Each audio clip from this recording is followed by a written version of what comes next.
Hi, welcome to Body Logic. This week what we're going to have a look at is some falls prevention exercises that you can do at home. They're going to be quite simple, straightforward things to look at, but I feel this is a really important area that it's something you can do in the clinic with the clinicians. We can assess you and really target things on where weaknesses might be and really do some really nice exercises to help build confidence as well as muscle control, as well as movement control, into really making a nice package. But this really works better if you're doing some stuff at home daily and regularly inputting the information, because the brain needs to really relearn the movement patterns. So I'm going to go through a couple of things. The first one's very simple, and I would generally start with a chair to do this. If you're struggling to get out of the chair without using your arms, use some cushions underneath to bring the chair up so it's higher and you can do the movement. So if we imagine we're just in a chair and we're going to start standing, and we can use our hands a little bit to balance us as we come down and sit and stand. And what we want to do is control sitting. We don't want to land. We don't want to land back in the chair. I want to push up through my heels to stand, and I want to sit with control, keeping my head up. I don't want to be looking down at the ground. I want to be looking ahead and sit down and know that I'm in control as I sit down, so it's nice and soft. Okay, so that's the first one to start to work on. And as I said, lift the chair up with cushions to make it a little higher if you need to start with. Take the cushions out as you get better and stronger, and that will help.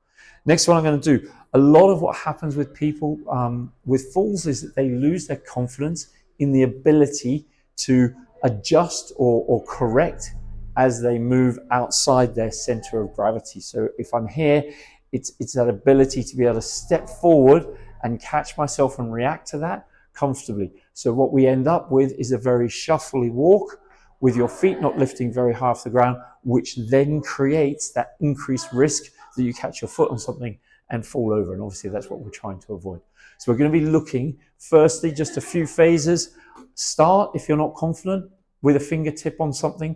Don't need to grab, but just fingertips, just lightly giving you some balance and feedback. And we're just going to start with just stepping and stepping back. So you're going to land on the heel, place the foot, and the weight goes onto that front leg, and then you're going to step back.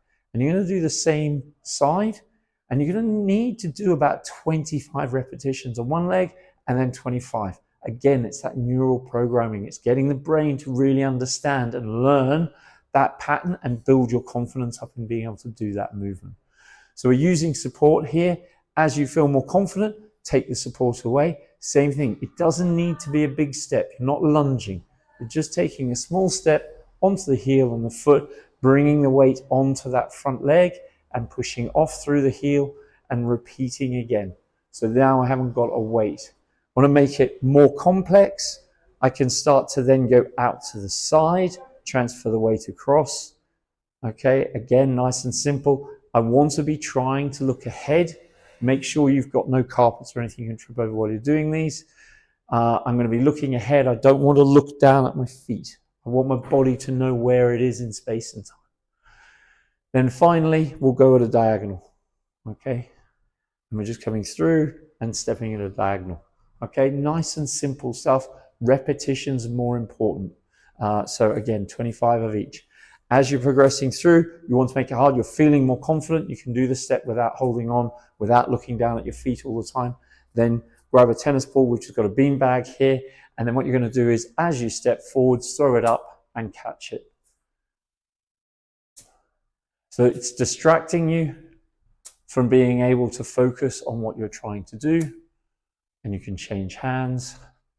And you want to try and make sure you're throwing above your eye line. You can catch with two hands. That's absolutely fine. The major thing is that you're distracted from the stepping that you're doing. And again, you can do side steps, diagonal steps, as you feel you need. But it's going through those phases and working within your capabilities. If you feel you hit a point where you're feeling like you're being challenged, that's the level you sit at. Once that challenge starts to get easier, then you move on to the next one and make it harder. So you only need to do one or two of the exercises, and you're doing 1-2 sets of about 25 repetitions. That will be brilliant. If you do that every day, you'll really start to notice the difference. Okay, hope that helps everyone. See you soon.